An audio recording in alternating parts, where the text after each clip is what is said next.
I knew my marriage was over, not when I saw the text or heard the lie, but when I smelled her perfume on our dog. Our golden retriever, Buddy, came trotting over, nudging my hand. The scent followed: jasmine, vanilla, and something sharp, metallic, a fragrance I had never worn. It clung to his fur, a presence where it didn't belong.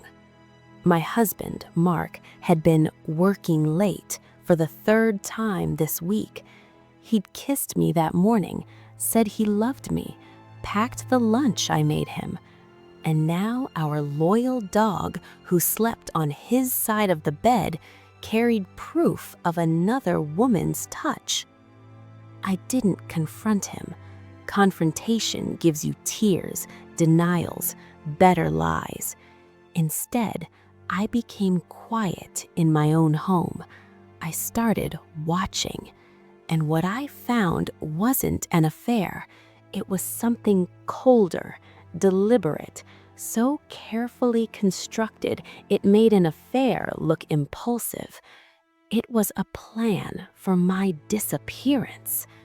This is the confession of how I found the locked room in my own house and the truth my husband kept sealed inside. The human mind is remarkable in crisis. It doesn't always scream. Sometimes it just narrows. The world funnels down to details. The click of the garage door at 10:32 p.m., not 10:30. The specific brand of protein bar in his gym bag that I didn't buy. The way he'd started charging his phone face down. Mark was an architect. He worshipped at the altar of intention. Every line in his blueprints had purpose. Our life, I realized with a sinking chill, was another one of his designs. Comfortable, beautiful, and entirely according to his plan. I began my own audit. His working late nights were Tuesdays and Thursdays, like clockwork. A text at 5:15 p.m. Headed into a marathon session, babe. Don't wait up. He'd return smelling of late-night office air and his own Aramis cologne. But now I wondered if the cologne was just a cover scent, like spraying air freshener after a crime. One Thursday, I didn't wait. I drove to his firm's sleek downtown building at 8 p.m.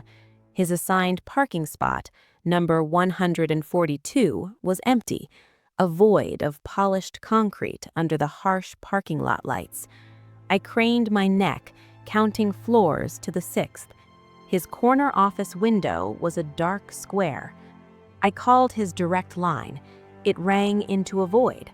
No voicemail pickup, just endless ringing in a dark, empty room. The drive home was a silent movie. My hands were steady on the wheel, but my mind was a riot. I pulled into our driveway, the sensor lights flooding the manicured lawn with a false, cheerful glow. Inside, I went straight to his home office, an impeccably ordered room. I treated like a diplomatic embassy, respecting his creative space. It was impeccably ordered, blueprints weighted down at the corners, a model of a skyscraper on a shelf. The air smelled of lemon wood polish and him. I approached his desk, my heart a dull thud. The trash bin was empty, save for one thing, a single crumpled receipt from a gas station called Pine Brook Fuel Stop. It was dated last Tuesday, time 6:47 p.m. Pine Brook was a 45-minute drive north in the opposite direction of the city. He wasn't working late, he was traveling, and he was paying in cash. His leather briefcase sat by his desk chair, locked with a small silver combination lock. I'd never touched it. It was his mobile sanctum. I picked it up. It was heavier than it looked. I tried our anniversary, 0615, nothing. His birthday, 1022. The lock didn't budge. Then I remembered his obsession with our address, 1428 Maple Ridge. He called it a perfect number sequence. I dialed 1428. The latch gave a soft, definitive click. Inside, the briefcase was a lesson in Mark's mind. Neat compartments, a tablet, a mechanical pencil, a black hardcover moleskin notebook, no logos, no frills. I opened it. This wasn't a diary. It was a project log. Phase 1, Financial Consolidation Q3. Joint savings transfer to primary checking under MH. Initiate 401k rollover discussion. Target completion October 31. Phase 2, Social Realignment. Reduce joint engagements by 40%. Encourage independent hobbies. Yoga studio membership purchased. Book club facilitation. Strengthen her ties to her sister. Distance creates dependency. Phase 3, Document preparation. Update beneficiary forms. Complete. Draft medical power of attorney in progress. Key man life insurance policy application, $2 million term. My blood didn't run cold, it crystallized. This was a clinical, phased deconstruction of me, my autonomy, my community, my legal standing. At the top of the first page, in his precise block letters, Operation Fresh Start. I was the problem to be solved, the obsolete structure to be demolished. At the back of the notebook, tucked into a leather pouch, my fingers closed around cold, jagged metal. I pulled out a single, old-fashioned skeleton key. It was heavy, antique. It didn't fit our house, our cars, our safety deposit box. It was a key to a door I didn't know existed. That night, Mark came home at 10:28. He kissed my forehead, his lips cool. "Long day," he murmured, his voice thick with manufactured fatigue. I smiled, poured him a glass of water, and asked about his meeting. He told a story about a difficult client, his eyes never quite meeting mine. I watched him, this handsome stranger in my kitchen, and I understood. I was living with a demolition expert who was quietly laying charges at the foundation of my life, and the countdown had already begun. Pride is a luxury the betrayed can't afford. I hired a private investigator. Her name was Rita, and she had the no-nonsense demeanor of a former cop. I gave her the receipt, the patterns, the key. I didn't show her the notebook. That felt too intimate, too vile to share. Her report landed in my encrypted inbox 48 hours later. It was concise, brutal. Mark Harrington owned a property, a 1,200 square foot cottage in Pinebrook, purchased outright 2 years and 3 months ago. The funds came from an investment liquidation he'd told me had netted a loss. The deed was solely in his name. Attached were photographs.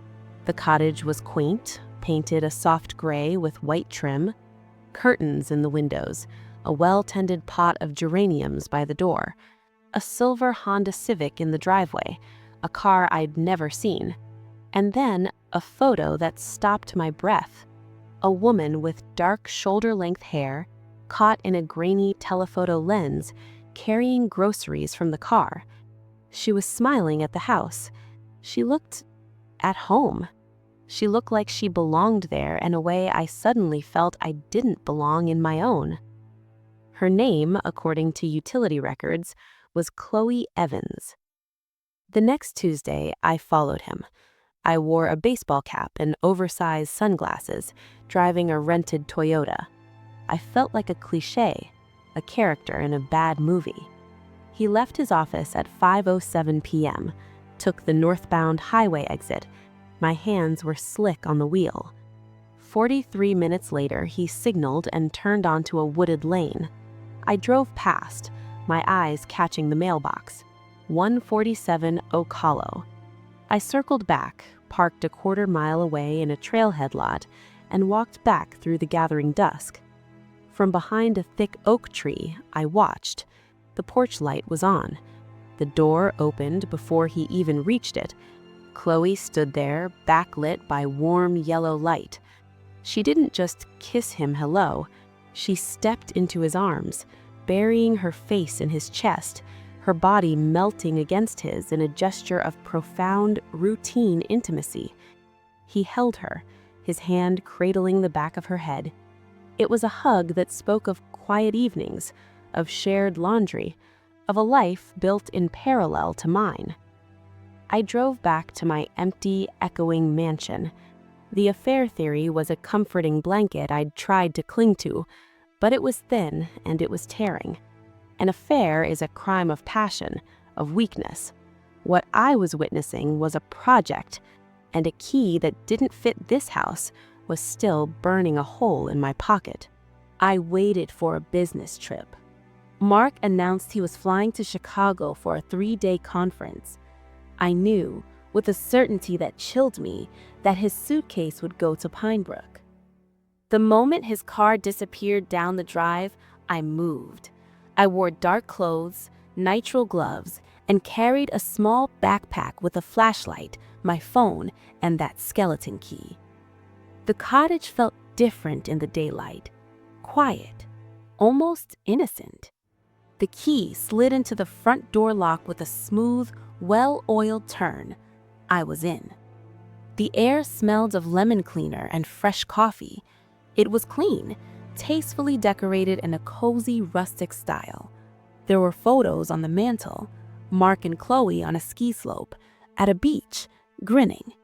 A life in snapshots. In the kitchen, a half-empty mug sat in the sink. A woman's magazine lay open on the sofa. But it was the hallway that snagged my attention. It felt truncated. I paced it out. The living room wall to the end of the hallway was about 12 feet, but outside, the house's siding suggested at least 16 feet of depth. I ran my gloved hands along the floral wallpaper at the hall's end. My fingers found it, a vertical seam perfectly aligned with the pattern. I pressed. Nothing. I pushed at the sides. With a soft, sighing whoosh, a 3-foot-wide section of the wall swung inward, revealing a depth of darkness. Behind it was a door, solid oak, reinforced with iron bands, and in its center, a heavy, antique keyhole. My breath hitched. The key from his briefcase felt electric in my hand. This was it, the heart of the mystery. I inserted the key. It turned with a weighty, resonant clunk that echoed in the hollow space behind the wall. The door opened inward. A wave of air washed over me, cold, sterile, carrying the faint, sweet rot scent of antiseptic, and something else, something organic. I fumbled inside for a light switch. Fluorescent tubes flickered to life with a sickly hum, illuminating a scene that my brain refused for several long seconds to process. It was a room built within a room. Soundproofed panels lined the walls. The floor was easy, clean vinyl, and in the center, surrounded by beeping, silent machines, was a hospital bed. In it, a form lay still under a white blanket. The machines did the breathing, a gentle, rhythmic hiss and click. IV lines snaked from bags on a stand to a pale arm resting on the blanket. I took a step closer, then another. The world had narrowed to this room, this bed, this breathing. She was blonde. Her hair was fanned out on the pillow, clean and brushed. Her face was a punch to my soul. It was like looking into a funhouse mirror that reflected a sister I never had. The arch of her brows, the slope of her nose, the bow of her upper lip. She was paler, thinner, her cheeks slightly hollowed, but the resemblance was unmistakable. It wasn't coincidental, it was intentional. On the bedside table, Next to a digital vitals monitor was a framed photograph. I picked it up with trembling hands. It showed this woman, radiant and healthy, her eyes crinkled with laughter, her head thrown back, and beside her, with his arm wrapped tightly around her shoulders, was Mark, a younger Mark, his hair thicker, his smile unrestrained and full of a light I had never seen directed at me. The photo was dated in neat script on the back. Eleanor's 30th, Maui, 2013. Eleanor. A medical chart hung at the foot of the bed. I forced myself to read it. Patient, Eleanor J. Harrington. Diagnosis, idiopathic coma-like state, locked-in syndrome variant. Onset, approximately 8 years ago. Prognosis, guarded. Long-term custodial care required. Harrington, my last name. This wasn't his mistress. This was his wife. The timeline unfolded in my mind with devastating clarity. Eleanor fell ill 8 years ago. Mark, the brilliant architect, the problem solver, was left with a living ghost of the woman he loved. So he found a solution. He found me, a woman who bore a passing, trainable resemblance. He courted me, married me, built a beautiful, hollow life with me, not out of love, but out of a need for a stand-in, a caretaker for the shell of his real life. And Chloe? The nurse, the paid companion for his real wife, playing the part of the other woman as a cover for his trips here. I was the ultimate architectural compromise, a replica standing in for the crumbling original. The shock receded, replaced by a glacial, focused rage. I was no longer a victim. I was a detective in a crime that hadn't fully happened yet. I ignored the sleeping woman, Eleanor, and turned to the filing cabinet in the corner. It was unlocked. The top drawer was labeled Medical. The bottom drawer, Contingency. I opened Contingency. The first file was mine, a life insurance policy, a monster of a document, for $2 million. He was the sole irrevocable beneficiary. The application was recent, signed with a forgery of my signature that was good, but not perfect. I'd know the slant of my own why. Beneath it, printed drafts of emails, written in my voice or his approximation of it, sent to my sister, my best friend Sarah. I just feel so low lately. The doctor increased my antidepressants, but the fog is worse. Mark is being so patient, but I'm a burden. I don't know how much longer I can do this. He was building a narrative, a paper trail of a depressed, unstable wife. Then, a receipt from an online pharmacy for a refill of my prescription sleeping pills, Ambien, but for a quantity 5 times my normal dosage, dated for next month, and a handwritten note on a legal pad. Consider combining with alcohol for synergistic effect. Tragic accident scenario most plausible. Requires prior emotional groundwork. See email drafts. The plan was no longer abstract. It was scheduled. Operation Fresh Start wasn't about divorce.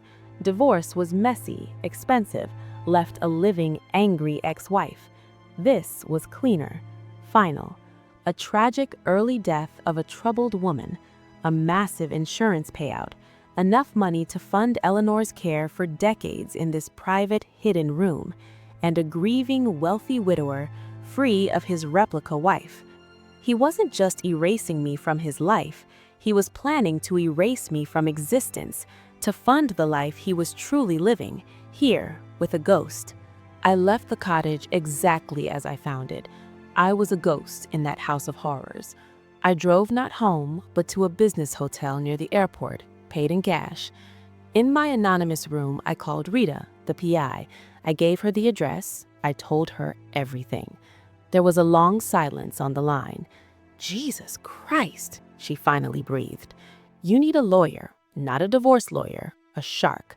I know one." Meredith Shaw was the shark. Her office was all sharp angles and colder smiles. I laid out my evidence. The photos, the receipt, the insurance policy, the contingency file photos I'd taken. Her eyes, behind stylish glasses, turned to flint. This is solicitation to commit murder, premeditated, but it's anticipatory. The overdose hasn't happened. We need to move before he decides to accelerate the timeline. We devised my own project plan. Operation Ghost. Phase 1. Document everything. I bought tiny, high-resolution cameras. I installed one in a smoke detector in our bedroom, one in a bookshelf facing his home office desk, one in the kitchen cabinet where the wine glasses lived. They uploaded to a secure cloud only Meredith and I could access. Phase 2. Financial countermoves. Slowly, subtly, I began reversing his isolation. I called my sister, not with drama, but with a casual, "I miss you, let's have lunch." I met Sarah for coffee and gently steered the conversation away from Mark. I opened a new bank account at a different institution and began siphoning small, untraceable amounts from our joint household account, cash back at groceries, tiny Venmo transfers to a dummy account I controlled. Phase 3. Behavioral mimicry. I had to become the perfect Mark. I played the slightly sadder, more distant wife, just as his depression narrative required. I let him see me staring blankly out the window. I picked at my food. I was laying the groundwork for his narrative while secretly building my own case for self-defense. I lived a double life within his double life. Every smile I gave him was a performance. Every kiss was a lie. The stress was a constant, high-pitched whine in my skull, but it was overridden by a new, fierce instinct: survival. I would not be the final demolished phase of Operation Fresh Start. I would be the structural flaw that brought the whole corrupt blueprint crashing down. He accelerated the timeline. Perhaps he sensed my quiet shift, my subtle reconnections. Maybe Eleanor's condition had changed, requiring more funds.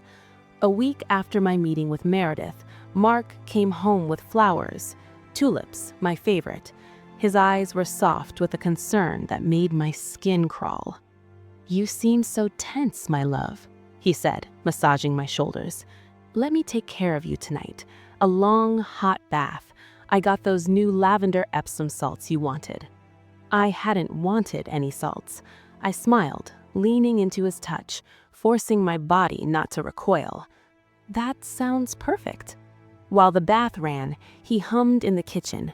I discreetly pulled up the live feed from the kitchen camera on my phone, hidden in my robe pocket. The angle was clear. He took my usual wine glass, the wide, bold one, and set it down. He pulled a small, unmarked prescription bottle from his jacket pocket. He glanced toward the hallway, then shook 2 white pills into his palm, crushed them swiftly with the back of a spoon, and tipped the fine powder into the glass. He then poured a generous amount of red wine, swirling it gently. He set that glass aside. Then he poured a second glass for himself from the same bottle. My blood turned to ice. It was tonight. I walked into the kitchen, my face a mask of weary gratitude. "The bath smells amazing." "1 second," he said, handing me the second glass, the clean one. "A little relaxation aid first." He'd switched them. He was testing me, or he'd prepared both. The powder might have been in mine from the start. I let out a light, airy laugh that sounded foreign even to me. "Let's be rebellious. Let's swap, for luck." Before he could process it, I deftly took the glass from his hand, the one meant for him, and placed the clean one he'd just given me into his now empty grasp. I looked him directly in the eyes, my smile unwavering, and brought the rim of his glass to my lips. I took a long, deliberate sip. The transformation on his face was instantaneous. The soft concern evaporated, replaced by a flash of pure, undiluted panic. His jaw tightened. He stared at the glass in his own hand, the clean wine, as if it were a live serpent. If he drank the dose meant for me. If he protested, he exposed the game. He was trapped in his own design. To us, I said softly, holding his gaze. I took another sip. He stood frozen, the glass trembling slightly. A bead of sweat traced a path from his temple. After an eternity, he forced a smile, a ghastly, thin thing. To us, he echoed, and brought the glass to his mouth. He didn't drink, he pretended to sip. I'm going to soak until I prune, I said, turning away with a swirl of my robe. In the bathroom, I locked the door, poured the wine down the drain, and sank to the tile floor, shaking uncontrollably. The silent war was over. The battle had just begun, and he knew I was no longer his unwitting subject. I was an adversary. He didn't come to bed that night. I heard his car leave around midnight. He was fleeing to the cottage, to Chloe, to panic and re-strategize. At 9 a.m. the next morning, I met Meredith Shaw and Detective Alvarez of the Major Crimes Unit in a sterile conference room at the police station. We were not a hysterical wife and her lawyer. We were a prosecution team presenting a case. We laid out the blueprint, a physical binder, indexed and tabbed, the financial paper trail, the transfers, the secret property deed, the project log, Operation Fresh Start notebook photos, the hidden facility, photos of the cottage, the secret room, Eleanor, the murder plan, contingency file, forged emails, pharmacy receipt, the attempt, the high-definition video from the kitchen camera, time-stamped, showing him crushing the pills into my glass. Detective Alvarez, a man with tired eyes that had seen everything, steepled his fingers. "This is one of the most premeditated solicitation cases I've ever seen," he said, his voice gravelly. They moved with swift, efficient force. A warrant for the Pinebrook cottage, a warrant for Mark's arrest. They found him at his firm, in a meeting with clients. He was taken in handcuffs through the gleaming lobby, his face a mask of stunned humiliation. The news vans were already there. Meredith had made an anonymous tip. The headline wrote itself. Prominent architect arrested in plot to kill wife, fund secret care for first spouse. At his arraignment, I sat in the back of the courtroom. He was led in, wearing an orange jumpsuit, his hands cuffed. He scanned the room, his eyes landing on me. I didn't look away. I let him see my face. Not angry, not tearful, but utterly, devastatingly calm. It was the look of an architect surveying a condemned building. I saw the moment he understood. His perfect, controlled world, his meticulous blueprint, was collapsing because he'd underestimated the strength of his chosen materials. Me. I won. The legal term is prevailed. The house is solely mine. The assets are being painfully untangled. Mark sits in county jail, denied bail, awaiting trial on charges of solicitation to commit murder, attempted poisoning, forgery, and fraud. His career, his reputation are ruins. Through my lawyer, I ensured Eleanor was transferred to a reputable, fully licensed long-term care facility. I felt no hatred for her. She was a victim in a glass coffin, unaware of the monster her husband had become to preserve her. Chloe, the nurse, cut a deal for her testimony. She was just a paid employee following a bizarre script. I should feel victorious, relieved, free. But I live in a hollow house. Every sound echoes. The kitchen, where he planned my death, is just a room with expensive appliances. Our bedroom is a cavern of memories that were all fabrications. I look in the mirror and don't see myself. I see the woman he assessed for her resemblance, her pliability, a suitable replica. Sometimes I drive to Pinebrook. I don't get out. I just sit in my car and look at the for sale sign staked in front of the gray cottage. It's just a house now, a monument to a double life that imploded. They ask me in therapy if I'll ever trust again. How do you trust your own judgment when it failed so catastrophically? When the man you vowed your life to was, from day one, calculating its end? My love was a utility. My life was a line item in a budget for another woman's care. I am alive. He is not in any way that matters. He is a prisoner of the state, and I am a prisoner in this beautiful, hollow, echoing house. The locks are changed, the alarms are set, but the real locked room was never in the cottage. It was the one he built around my heart, and I'm still learning how to find the key. If you read a confession like this on Reddit, would you believe it? Could you look at the person sharing your life and be absolutely certain you know the blueprint of their heart, or the secrets they've walled off behind the facade? This was my anonymous confession, the story of the other woman's perfume, the locked room, the first wife who was the last, and the husband who loved a ghost enough to turn me into one. If this story unsettled you, if it made you listen a little more closely to the quiet in your own home, then you need to subscribe. Hit that notification bell.